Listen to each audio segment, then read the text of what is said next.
এই মুহূর্তে আমরা ইউনিয়ার্সের PT camera S2E land port সহকারে যে মডেলটা, এই মডেলটা কিভাবে কনফিগার করতে হয় তার সকল গাইডলাইন্স স্টেপ টু স্টেপ দেখানো হবে। তো শুরুতে আমরা প্রোডাক্টটা আনবক্সিং করি, করার পরে আমরা প্রয়োজনীয় যত ধরনের টুলস আছে সবগুলো টুলস পেয়ে যাব। ওই টুলসগুলো রেখে আমরা ভিতরে পাবো হচ্ছে ক্যামেরাটা। এই যে ক্যামেরাটা বিল্ড কোয়ালিটি যথেষ্ট ভালো। হচ্ছে ল্যান্ড পোর্ট আর হচ্ছে পাওয়ার কানেকশন। প্রথমে আমাদেরকে যেটা করতে হবে, প্রোডাক্টটাকে হচ্ছে পাওয়ার কানেকশন দিতে হবে। পাওয়ার কানেকশন দেওয়ার পরে 10 থেকে 15 সেকেন্ড অপেক্ষা করতে হবে। দেন সে পাওয়ার কানেকশন পাওয়ার পরে সে অটোমেটিক একটু ঘুরবে। যখন মুভ করবে তারপরে আমাদেরকে প্রোডাক্টটা রিসেট করতে হবে। এই যে দেখছেন ঘুরতেছে, ঘোরার পরে আমরা প্রোডাক্টটাকে রিসেট করে নিতে হবে। প্রথমবার রিসেট করার পরে তারপরে আমরা সফটওয়্যারে কানেক্ট করতে হবে। এটার সাথে সফটওয়্যারে কানেক্ট করার জন্য এটা যে সফটওয়্যার সবচেয়ে ভালো এবং সুইটেবল স্টেবল সফটওয়্যার হচ্ছে ইজেড ভিউ। ইজেড ভিউ সফটওয়্যারটা ইনস্টল করার জন্য ভিডিওর নিচে ডেসক্রিপশনে সফটওয়্যারের লিঙ্ক দেওয়া থাকবে।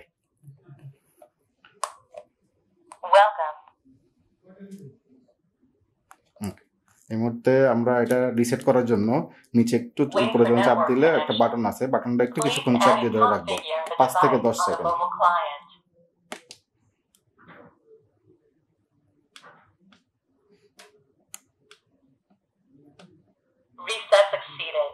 ডিভাইসটি রিসেট হয়ে গেছে, একটু সময় দিতে হবে আবার রিস্টার্ট হওয়ার জন্য।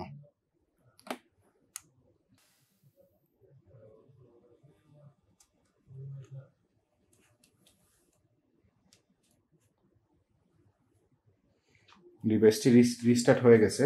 এখন আমাদের পরবর্তী কাজ হচ্ছে আমাদের সফটওয়্যারটা ইউজ করা। সফটওয়্যারটা হচ্ছে ইজেড ভিউ, যে সফটওয়্যারটা একটু আগে বলেছিলাম ওই সফটওয়্যারটাতে। ওই সফটওয়্যারটা ইউজ করে আমরা প্রোডাক্টটাকে কনফিগার করে ফেলবো। যদি সফটওয়্যারে আপনার আইডি না থাকে, যদি আপনি রেজিস্ট্রেশন করা না থাকেন, তাহলে প্রথমে আপনাকে ওই সফটওয়্যারে আপনার মেইল অ্যাড্রেস দিয়ে রেজিস্ট্রেশন করে নিতে হবে। রেজিস্ট্রেশন করার জন্য জাস্ট এখান থেকে আপনার মেইল অ্যাড্রেসটা ইনপুট করলে আপনাকে একটা ওটিপি দিবে, ওটিপি দিয়ে আপনি আপনার এই সফটওয়্যারটাকে রেজিস্ট্রেশন করতে পারবেন। তো আমরা ডিভাইসটাকে অ্যাড করা, যেহেতু আমাদের অলরেডি রেজিস্ট্রেশন করা আছে, তো আমরা ডিভাইসটাকে অ্যাড করার জন্য যে ডিভাইস অপশনে যাব, যাওয়ার পরে হচ্ছে অ্যাড এখান থেকে আমরা সিলেক্ট করব হচ্ছে অ্যাড ওয়াইফাই ডিভাইস সিলেক্ট করার পরে নিচে একটা অপশন আছে, the camera is waiting to connect. Just এখানে ক্লিক করে add as a cloud device এখানে ক্লিক করব। ক্লিক করার পরে আমার যে বাসায় বা অফিসে যে আমার ওয়াইফাই ডিভাইসটা আছে, ইনফ্যাক্ট রাউটারটা আছে, রাউটারের সাথে আগে থেকে আমার ফোন যেহেতু কানেক্ট আছে, ওটা অটোমেটিক কানেক্টটা পাসওয়ার্ড এবং রাউটারের নাম চলে আসবে। দেন আমরা রেজিস্ট্রেশন কোড এই জায়গায় আমরা ক্লিক করব। ক্লিক করার পরে একটা বারকোড স্ক্যান করার জন্য আসবে। আমরা এখান থেকে ক্যামেরার পিছনে এই কোডটা পাবো স্ক্যান করার জন্য। জাস্ট ক্যামেরার পিছনে যে ইউনিয়ার্স লেখা আছে, জাস্ট এখানেই কোডটা আছে, এটা স্ক্যান করব। স্ক্যান হয়ে গেছে। স্ক্যান হয়ে যাওয়ার পরে মোটামুটি আমাদের কাজ শেষ। জাস্ট কানেক্ট টু অটোমেটিক এই জায়গায় ক্লিক করব, কিছুক্ষণ অপেক্ষা করব, হয়ে যাবে। যাওয়ার পরে এই যে একটা টেম্পোরারি ওয়াইফাই আসতেছে, সেটা হচ্ছে বেসিক্যালি এই ক্যামেরার, এটাতে আমরা ক্লিক করব।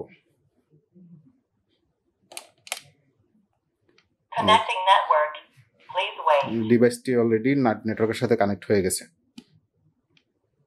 Device add is successful. Just আমরা একটু ওকে দিব। ওকে দেওয়ার পরে আমরা 30-35 সেকেন্ড অপেক্ষা করব ক্লাউডের সাথে এটা টোটাল অ্যাড হয়ে যাওয়ার জন্য। ডিভাইসটি ক্লাউডের সাথে অলরেডি অ্যাড হয়ে গেছে। আমরা এখন লাইভ ভিউ দেখতে পাবো। যে ডিভাইসটি অলরেডি অ্যাড হয়ে গেছে, এটাকে আমরা রোটেট করলে বড় করে দেখতে পারবো। এখান থেকে আমরা পিটিজেড হিসাবে কন্ট্রোল করতে পারবো এটাকে। পিটিজেড কন্ট্রোল অপশনে যাওয়ার পরে এই যে পিটিজেড কন্ট্রোল অপশন, আমরা আপ ডাউন করতে পারবো প্রোডাক্টটাকে ইজিলি।